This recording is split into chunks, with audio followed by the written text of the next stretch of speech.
안녕하십니까. 지식산업센터 전문기업 지산엔 박희성 대표입니다. 2020년 4월 7일 화요일 퇴근길 영상입니다. 오늘 가다가는 꼭 한번 언급을 한번 드려야 되겠기에 이야기를 드립니다. 사실 지식산업센터를 분양을 받다가요, 최초의 분양을 받을 당시에는 이제 그 이후에 계약금 10%를 내고 중도금, 잔금에 대해서 별로 이렇게 생각을 하지 않아요. 그쵸? 계약은 계약이고, 이제 중도금은 당연히 무이자로 진행되는 거니까 그렇고, 잔금도 당연히 그때 돼서 은행에서 대출 받으면 되니까 그렇게 크게 생각을 하지 않습니다. 오늘 이야기의 핵심 주제는 뭐냐면, 이제 분양 당시에는 전혀 생각하지 않았는데 계약금 10%를 내고 나서 중도금은 당연히 무이자 융자로 진행이 된다고 했어요. 근데 이제 이 중도금에 대한 무이자 융자로 진행이 되는데 어느 은행이냐, 그 다음에 비율이 얼마냐, 사실 이 부분에 대해서는 사전에 이야기를 잘 해주지 않습니다. 그쵸?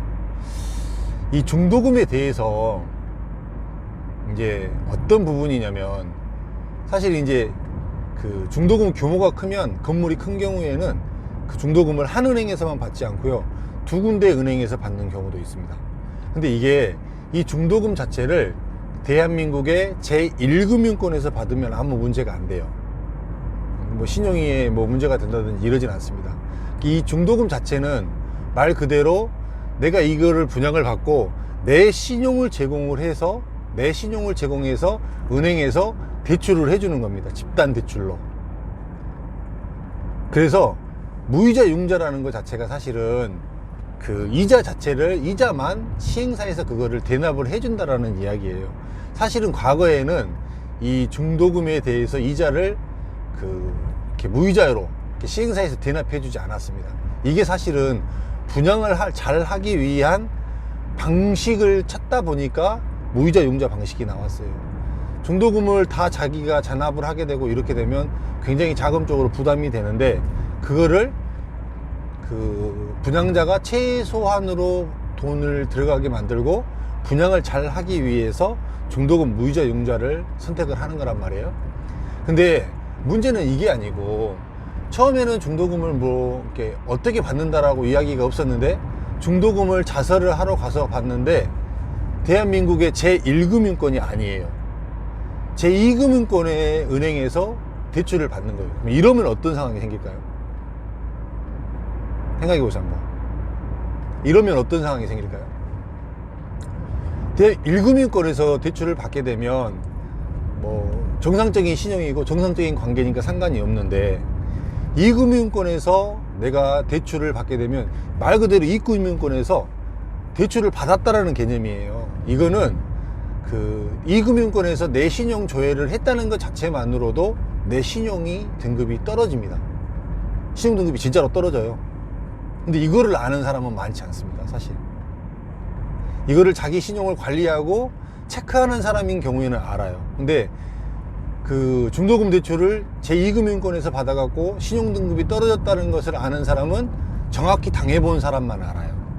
그 다음에 이거를 사업을 시행하는 사람도 중도금 대출을 제2금융권에다가 맡겨갖고 중도금 대출을 받게 됐을 때 저 사람들의 신용이 문제가 될지 안 될지에 대해서 아무런 생각이 없어요. 그냥 무이자 융자가 된다 그래서 분양 계약을 받았는데, 하필이면 또 이렇게 그 시행사가 1금융권에 거래를 안 하고 2금융권으로 중도금 대출을 진행을 했다. 이러면 굉장히 분양받는 사람들에게 많은 피해가 갑니다. 사실 이 피해가요, 생각해 보세요. 분양을 하는 사람 입장에서는 전혀 계산되지 않았고, 전혀 준비되지 않았고, 전혀 예상하지 않았던 일이 벌어지는 거예요. 사실 이걸로 인해서 만약에 중도금 대출 비율이 또 높아져서 대출 금액이 높다고 생각해 보세요. 만약에 그 분양받은 기간 중에 만약에 다른 것을 분양을 받게 된다면 칠 때 대출이 제한되고 안 돼버릴 확률이 높아요, 생각보다. 근데 이런 부분에 대해서는 사실은 한 번도 이야기를 하지 않죠.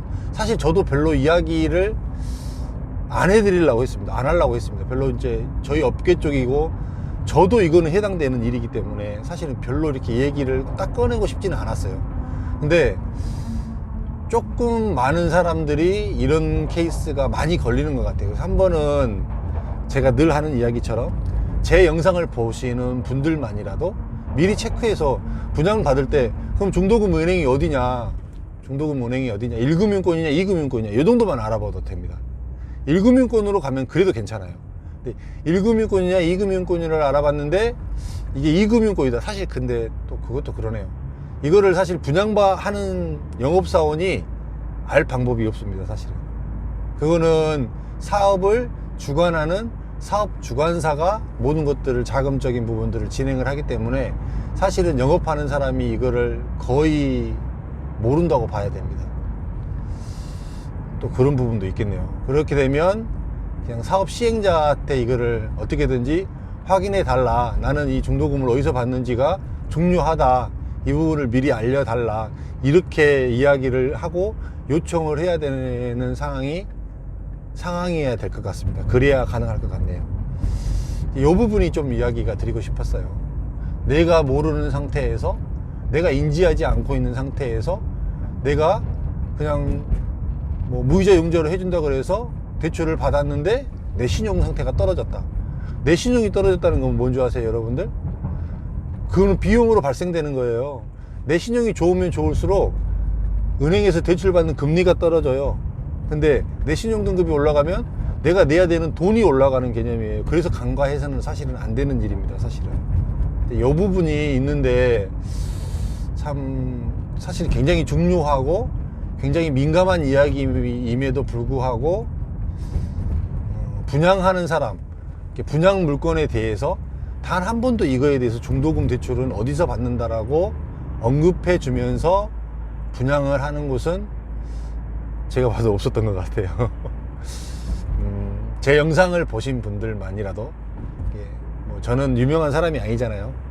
유명한 사람이 아니니까 제 영상을 보시는 여러분들만이라도 만약에 어디서 분양을 받게 되면, 야 그러면은 거기는 내가 계약금 10%는 내는데 중도금은 어느 은행에서 대출을 받느냐, 요거를 좀 확인해 볼 필요성이 좀 있습니다. 요거 좀 확인하시고 분양에 임해 주셨으면 더 좋을 것 같네요. 요 이야기가 좀 드리고 싶어서 이렇게 가다가 이렇게 영상을 켜서 여러분들에게 이야기를 드립니다. 사실 이렇게 또 제가 이렇게 그 사무실을 옮기고 나서 더 여러 가지로 많이 준비하고 이렇게 서류적으로, 그 다음에 데이터적으로 조금 더 많이 준비하고 있으니까요.